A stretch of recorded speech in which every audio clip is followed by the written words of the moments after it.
사랑하는 영락교회 지체들에게 주 안에서 평화 인사를 전합니다. 오늘은 2024년 10월 16일 수요일입니다. 오늘의 묵상 본문은 이사야 42장 1절로 22절까지의 말씀입니다.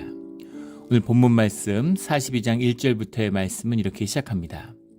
내가 붙드는 나의 종, 내 마음에 기뻐하는 자, 곧 내가 택한 사람을 보라. 내가 나의 영을 그에게 주었은지 그가 이방에 정의를 베풀리라. 주의 종의 부르심이고 또 이 선지자의 노래죠. 40장 이후에 이제 세 번의 주님 안에서 부르는 이런 찬양의 노래가 나오는데 오늘의 주제는 주님이 부르시는 주의 종입니다. 우리 모두가 이제 주의 종이죠. 종이라고 하는 것, 주님이 나를 붙드는 나의 종, 내가 붙드는 나의 종이라고 하는 말은 먼저 주님께 속했다는 의미가 들어있죠. 주의 자녀다, 주의 순결한 신부다, 뭐 이런 표현도 들고 또 주님의 형제고 자매다, 이런 다양한 성도를 지칭하는 그런 표현들이 이제 성경에 나타납니다. 주님의 그 애정이 깊이 담겨 있는, 사랑이 담겨 있는 그런 말씀들이죠. 그런 표현이죠. 종이라고 하는 표현에는 먼저 주님께 속했다라고 하는 주님의 것이다. 우리 크리스찬이 주의 종, 그리스도의 종이라는 말이잖아요. 주님의 것입니다. 주님께 속한 것. 주님이 그때 노예 시대니까 이 표현들이 그냥 딱 와 닿았겠죠. 주님이 대속의 생명, 그 값을 치르고 사온 내 종이다라는 겁니다. 그 권리가 주님께 있는 거죠. 또 종이라고 하는 것은 주님이 그 삶, 주인이 종의 삶을 책임지는 거죠. 종은 먹고 사는 걸 걱정하지 않아요. 그 모든 것은 주인이 책임져야 되는 겁니다. 주인에게 속했으니까. 주인이 책임져야 되는 거죠. 그리고 주인과 함께 하는 거죠. 주인과 종은 늘 함께 합니다. 또 종은 주인을 섬기죠. 주님을 섬겨요. 주인을 섬기는 것입니다. 이게 종의 본분이죠. 그리고 주인의 것을 종이 같이 누리는 겁니다.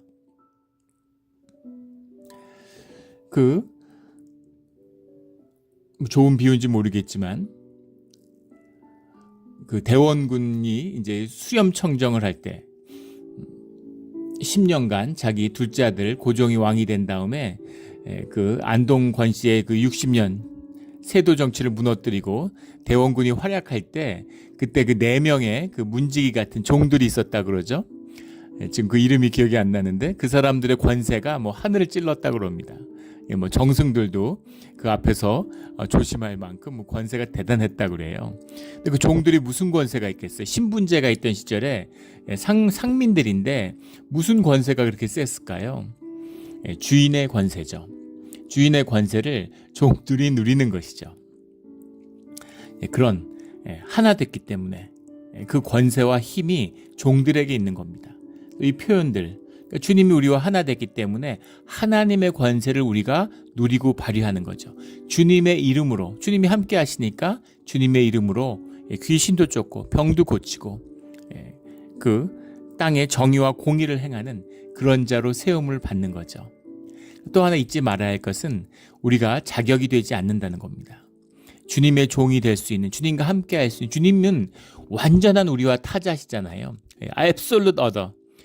우리와 일도 섞일 수 없는 그런 절대적인 존재시죠. 그런 주님이 우리와 함께 해주시고 우리를 부르셨다는 거예요. 이 소명이야말로 이걸 무엇과 이야기할 수 있겠습니까? 이 자체도 말할 수 없는 영광이고 광영이죠.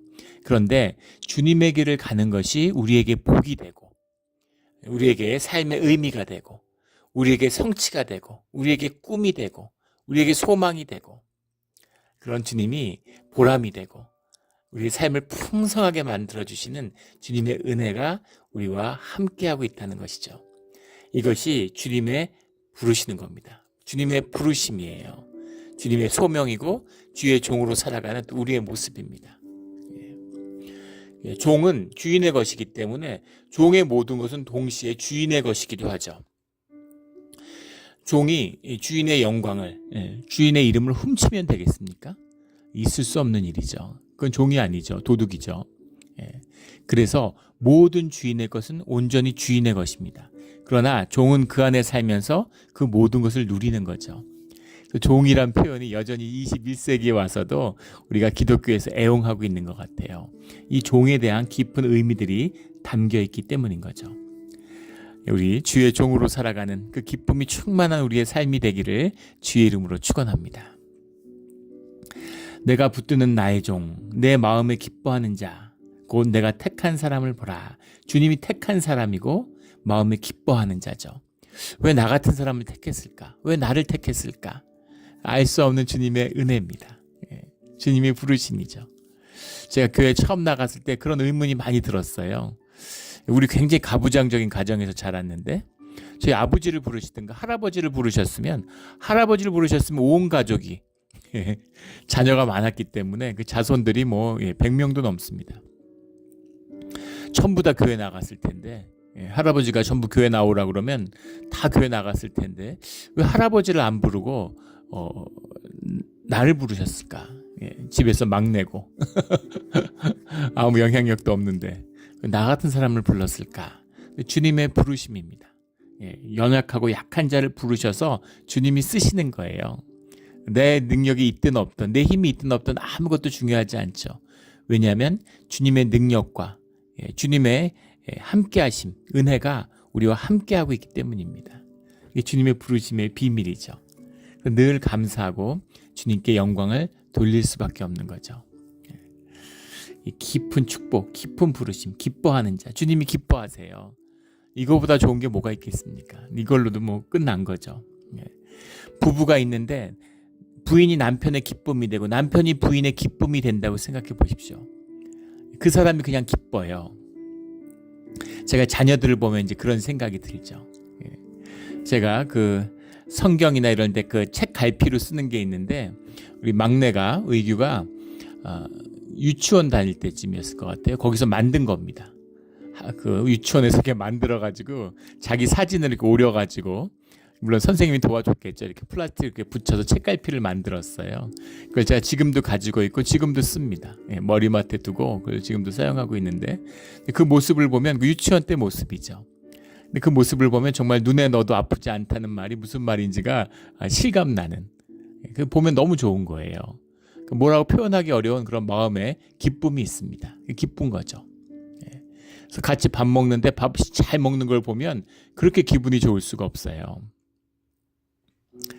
어릴 때 밥 먹고 있으면 어머니가 와서 옆에서 구경하고 계신데 앉아서 잘 먹는지 감시하는 것처럼 음식 못 남기게 하고 근데 그 기쁨이 있으셨겠구나 하는 것을 이제 짐작할 수 있죠. 보면 기쁨이 있습니다. 그 기쁨이 돼야 되는 거죠.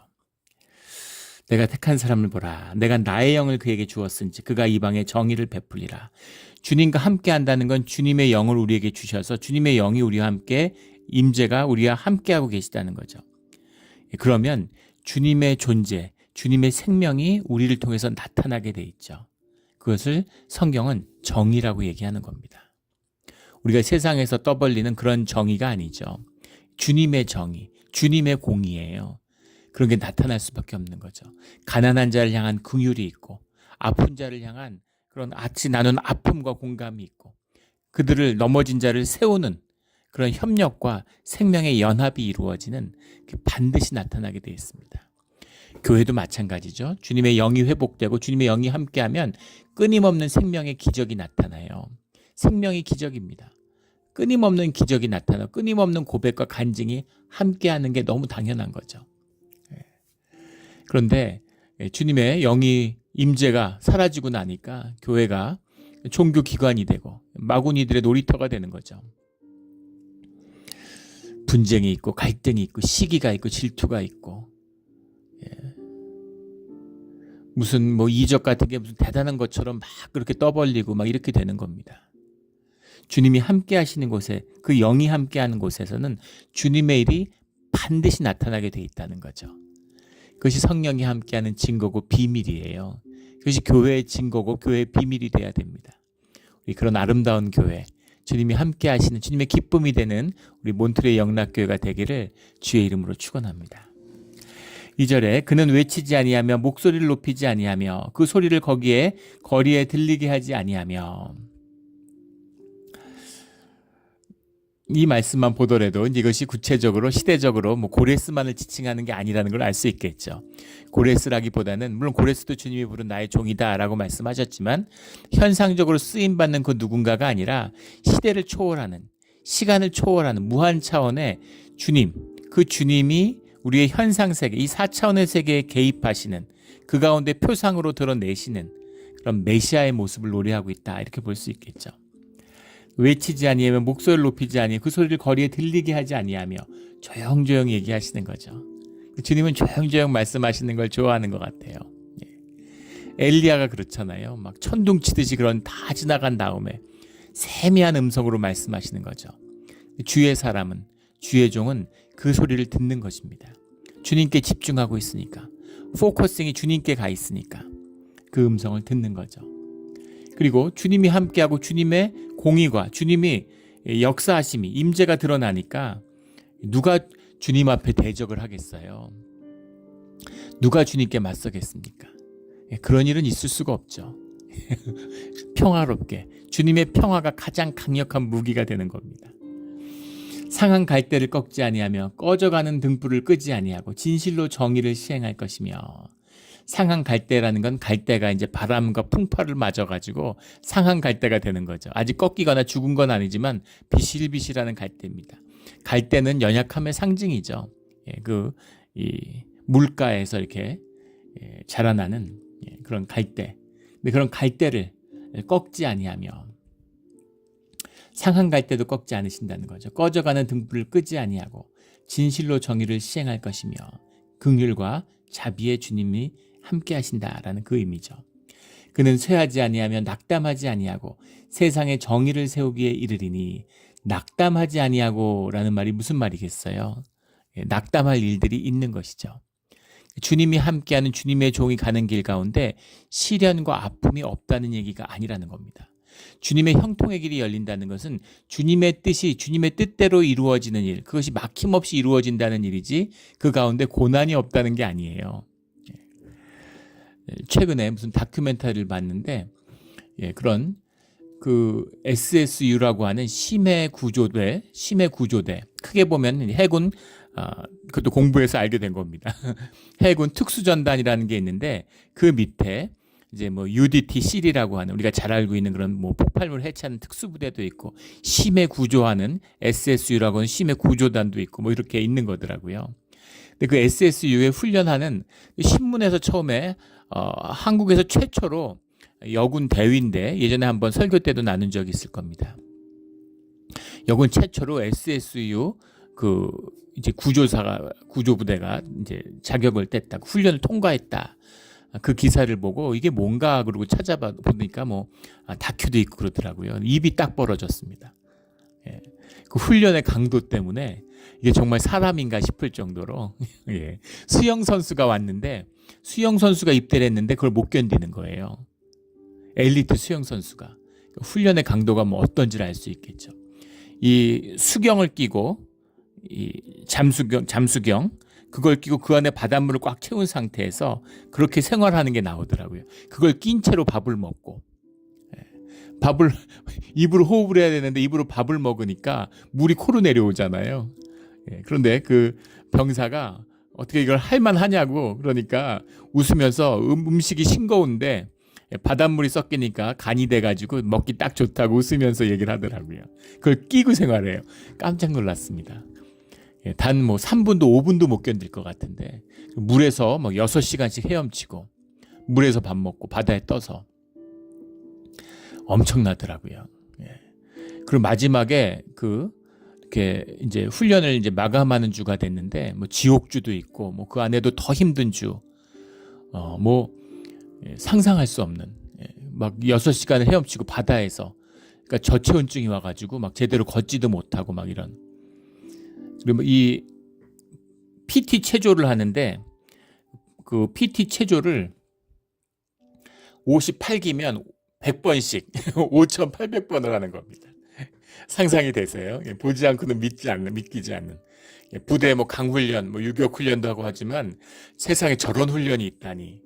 이 뭐 UDT나 SS 이런 분들 보면 진짜 출신들 보면 존경하기로 했어요. 사람이 저럴 수가 있나 싶은 인간의 그 생명이라는 건 진짜 대단하구나. 진짜 훈련을 받는다는 건 대단하구나라는 걸 경이롭게 봤습니다.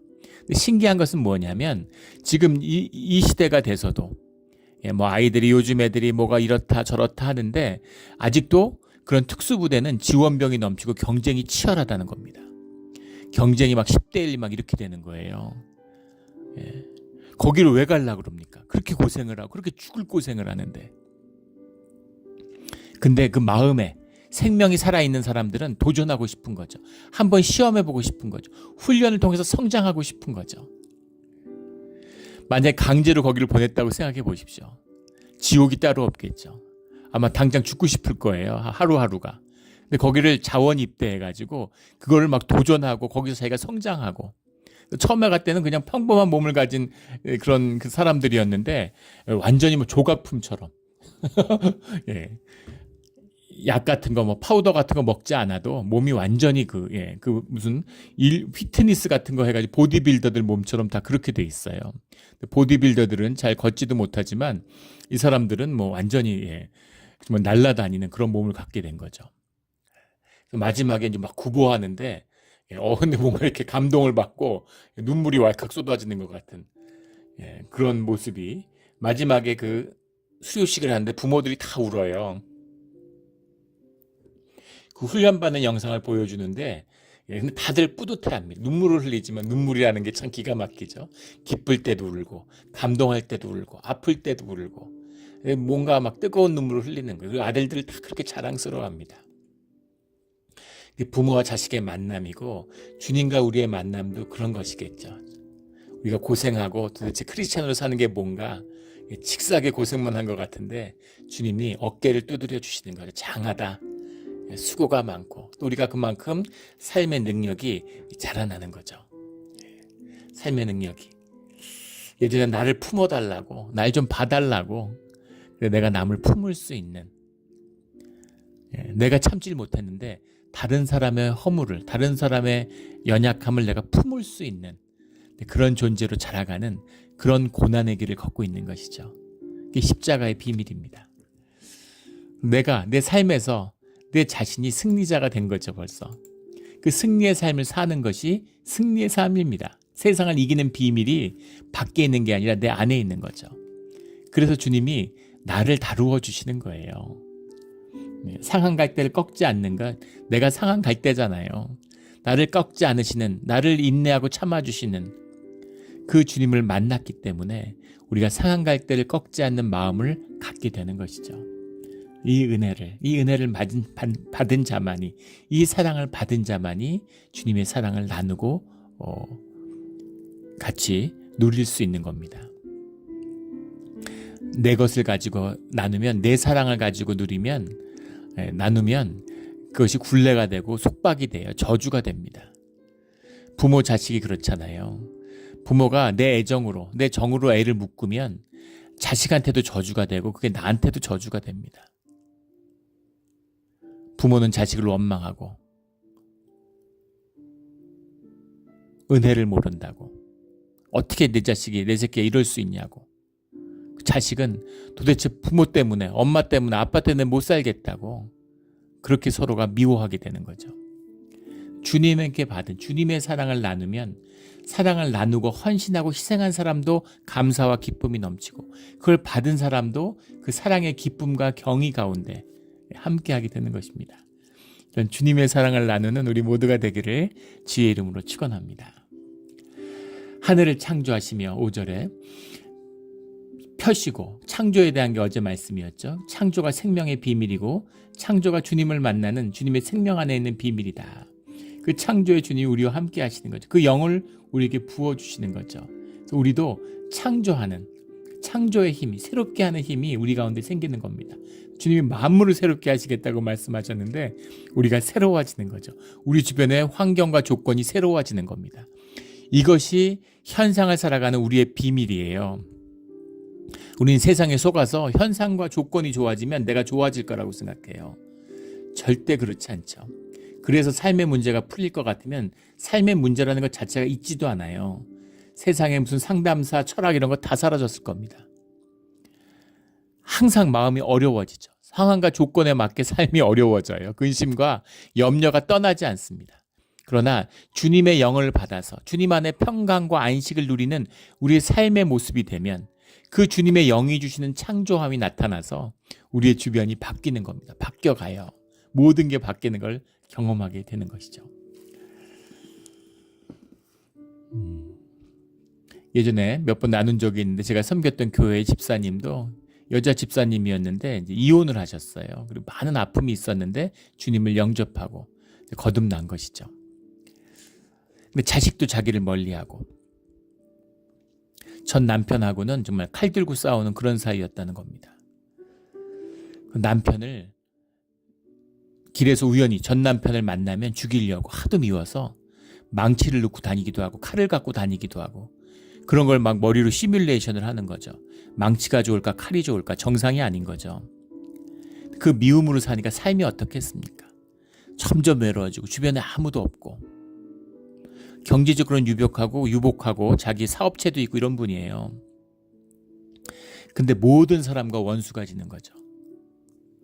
자식들도 안 보려고 그러고. 근데 주님을 만나고 새벽 기도하다가 통곡이 터지는 겁니다. 내가 제일 나빴구나. 내가 제일 나빴구나. 그 자식들한테 너무너무 미안해가지고 옷을 가슴을 쥐어뜯으면서 대굴대굴 구르면서 우는 거죠. 너무너무 미안해서. 근데 신기한 건 그 모든 걸 용서하고 가방 안에 백 안에 넣고 다니던 망치도 꺼내놓고 모든 걸 용서하고 주님께 용서를 구하고 신기한 게 주변의 관계들이 하나하나 풀려가는 거죠. 애들이 같이 살자고 찾아오고 나중엔 전 남편도 꽃다발을 들고 다시 찾아왔어요. 다시 살자고. 뭐 이분이 다시 살진 않았는데 모든 관계가 화목해지는 화해가 일어나는 겁니다. 그 키를 내가 들고 있는 거죠. 남이 들고 있는 줄 알았는데 그 키를 내가 들고 있었던 거예요. 내 그 키가 나한테 있는 비밀이 뭡니까? 주님의 영이 나와 함께하고 있기 때문인 거죠. 이게 그 비밀입니다. 백성에게 호흡을 주시며 땅에 행하는 자에게 영을 주시는 하나님 여호와께서 땅에 행하는 자에게 영을 주시는 하나님 여호와께서 주님이 모든 걸 말씀으로 만드셨잖아요. 모든 것이 영의 권세 아래에 있습니다. 그래서 이 영을 회복하면 다스리는 권세, 세상을 다스리는 권세가 나타나게 되어 있는 거죠. 7절에 가면 내가 눈먼 자들의 눈을 밝히며 갇힌 자들의 감옥에서 이끌어내며 흑암에 앉은 자를 감방에서 나오게 하리라.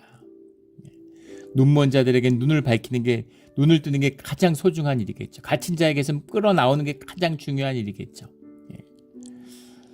의로 너를 불렀은즉 내 손을 잡아 너를 보호하며 너를 세워 백성과 언약과 이방의 빛이 되게 하리니 빛이 돼야 되는 거죠. 어둠을 밝히는 빛과 소금이 돼야 되는 거죠. 이런 삶을 살아야 되지 않겠습니까? 한평생 살았는데 먹고 살았다고 다 먹고 살죠.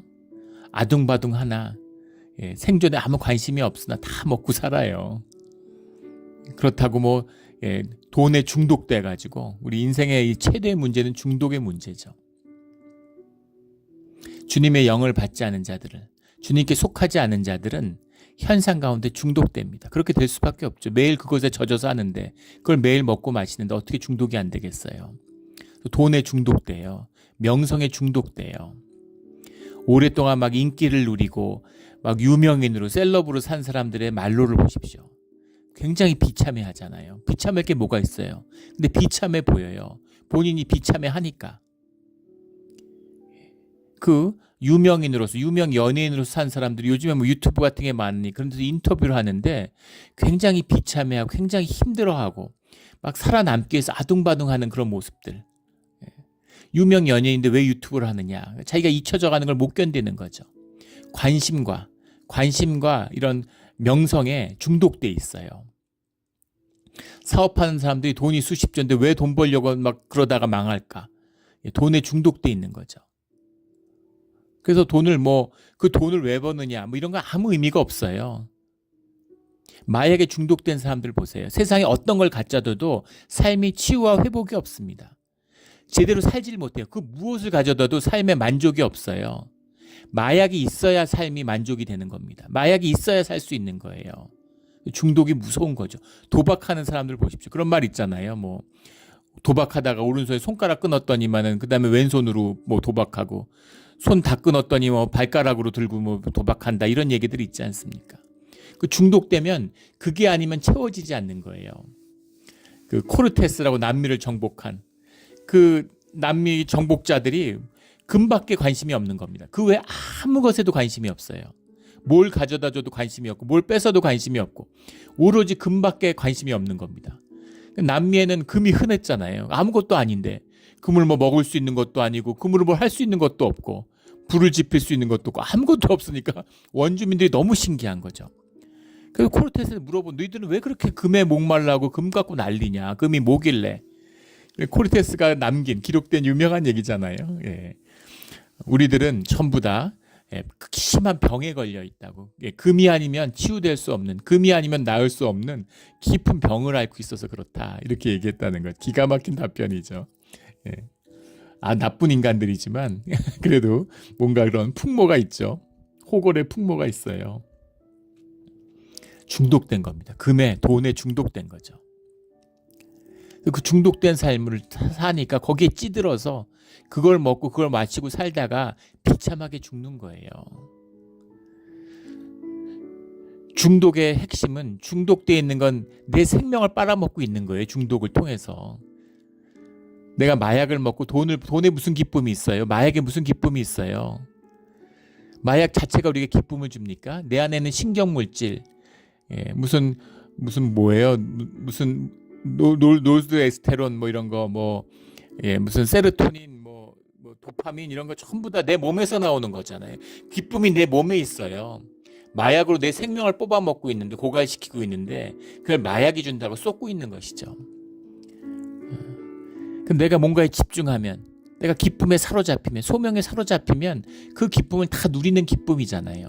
아침에 찬물에 샤워하고 아침마다 조깅해도 똑같은 도파민과 세로토닌이 나온다는 거 아니에요. 러너스 하이라고 그러잖아요. 뛰다가 그걸 맛본 사람은 계속 뛰는 거예요. 비가 오나 눈이 오나 도대체 왜 저렇게 살까? 계속 뛰는 겁니다. 그 기쁨을 어디서 오느냐는 거죠. 내 삶, 내가 나를 누리는 내가 기쁨이 돼야죠. 내가 주님한테 기쁨이 되면 그 모든 것을 넘치도록 풍성한 주님이 그 기쁨을 넘치도록 누리고 살게 하는 겁니다. 그걸 보여주는 게 사도 바울이잖아요.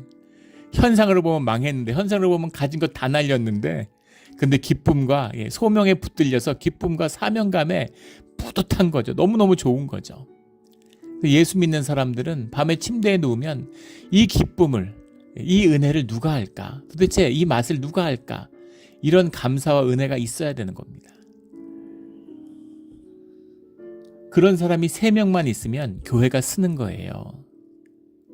그것이 교회의 비밀입니다. 8절에 나는 여호와이니 이는 내 이름이라. 나는 내 영광을 다른 자에게 내 찬송을 우상에게 주지 아니하리라. 오직 주님만을 나누는 오직 주님과 함께하는 모세에게 주셨던 다윗에게 주셨던 야곱에게 주셨던 주님의 이름을 주님의 영광을 오늘 우리에게 주신다 이런 말씀이죠. 그 말씀을 받은 자 창조의 하나님의 영을 받은 자들 그 자들은 주님을 새 노래로 찬송하는 것입니다. 10절부터의 말씀이죠. 항해하는 자들과 바다 가운데 만물의 섬들과 거기에 사는 사람들아 여호와께 새 노래로 노래하며 땅끝에서부터 찬송하라. 새 노래로 노래하며 찬송하라. 주님을 높이고 찬송하는 것. 이게 주님과 함께하는 비밀이에요. 대적을 무력화시키는 것. 주님을 찬송하는 비밀입니다. 우리가 그럴 때가 있죠. 막 일이 꼬이고 막 우겨싸움을 당하는 것처럼 어려워질 때가 있습니다. 그럴 때는 문제는 내 내면과 내 상태를 체크해 봐야 돼요. 내가 주님의 임재에서 떨어져 나간 것인지, 내 에고 인플레이션이 일어난 것은 아닌지, 내 삶에 무슨 문제가 있는지 점검해 봐야 됩니다. 근데 그걸 점검해서 영을 분별하는 건 쉬운 일이 아니죠. 그게 분별할 정도의 상태면 어려움이 있겠습니까? 그럴 때는 무조건 주님께 찬양해야 돼요. 찬송하고 찬양하는 겁니다.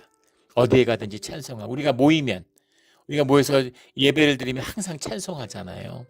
찬송하면, 주님의 이름을 높이면, 그러면 대적이 힘을 잃습니다. 무기력해져요. 그게 비밀입니다. 교회도 찬송해야 돼요. 찬송하고 또 찬송해야 됩니다.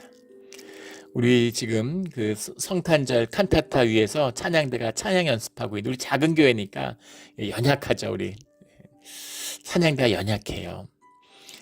약하지만 주님이 함께 하시고 아름답고 귀한 찬송을 하면 되는 거죠. 그런데 물론 성탄절 예배 때 찬양을 하는 것이 귀한 것이죠. 그렇지만 그걸 준비하고 자원하는 심령으로 모여서 그 찬송을 준비하기 위해서 우리가 매주 모여서 연습하잖아요. 그 찬송 소리가 교회에 쭉 울려 퍼지면 그게 은혜가 되고 교회가 그렇게 좋은 겁니다. 그 비밀이 있죠. 그래서 그 연습하는 게 은혜고 연습하는 게 귀한 거예요. 찬양대가 귀한 것입니다. 찬양대 모든 선 한 사람 한 사람들이 찬양으로 은혜 받고 찬양의 은혜가 있는 거죠. 얼마나 바빠요. 일도 많고 또 뭐 피곤하고 지치고. 그런데 찬양대로 모여서 오히려 찬양대를 해서 힘든 게 아니라 찬양대를 하기 때문에 피곤한 걸 이겨내는 힘을 주님이 주시는 거죠. 이게 찬양의 비밀입니다. 만물과 섬들과, 오늘 섬들, 이 12절에도 여호와께서 영광을 돌며 섬들 중에서, 섬들이란 말이 이임이라는 말인데, 이임이란 말이 어떤 지역을 말하는 겁니다. 땅끝 이런 거예요. 해변도 물론 됩니다. 근데 그때는 이제 바다 밖에 뭐가 있는지 모르니까 섬들 그러면 뭐 땅끝까지, 뭐 이방들, 열방들 뭐 이렇게 얘기하는 것 같은 그런 의미가 들어있는 거죠. 11절에 광야와 거기에 있는 성읍들과 게달 사람이 사는 마을들은, 게달 사람이란, 게달이라는 것은 이제 이스마엘의 후손이죠. 그런데 그 아라비아 사막을 게달이라고도 불렀고 지역 이름이기도 합니다. 아람 민족을 의미하는 것이기도 하고, 게달 사람 하면 아람 민족, 아라비아 사막에 사는 사람, 그런 의미죠. 셀라의 주민들, 셀라라고 하는 것도 이제 에돔의 성읍이죠. 셀라라는 말이 클리프, 영어로 하면 이제 절벽 이런 얘기인데, 에돔의 성읍 중에 오늘 셀라가 도시 이름인 거죠.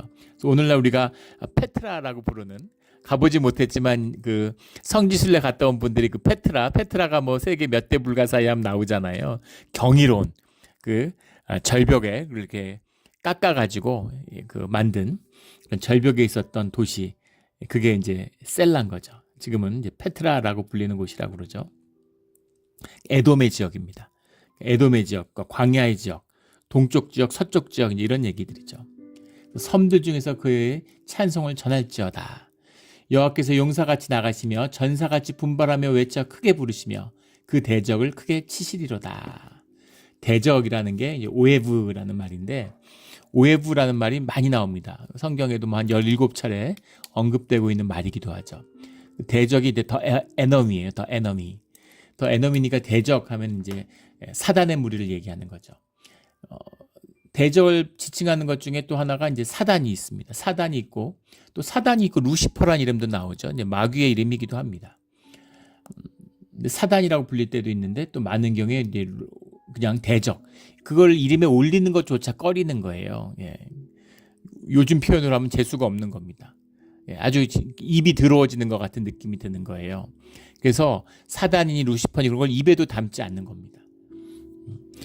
주님의 이름을 더럽힐까봐 주님의 이름을 유대인들이 함부로 입에 올리지 않는 것처럼 이름을 부르지 않아요. 여기 이제 읽기 좋게 하기 위해서 여호와다 이렇게 표현을 썼지만 사실은 이제 자음 4글자, 위대한 4글자 이렇게 부르는, 한없이 높고 존귀한 분, 강하고 힘이 되시고 만군 천사와 뭐 천군을 다스리는 분, 이렇게 막 얘기하는 거예요. 주님의 이름을 차마 입에 못 올리는 겁니다. 똑같은 이유로 대적의 이름도 더러워서 이름에 입술에 안 담는 거죠.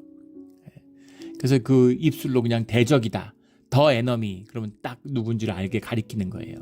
그게 로에브입니다. 그 같은 적이라도 짜르라는 말, 짜르라는 말은 그냥 일반적인 에너미예요. 에너미, and that enemy.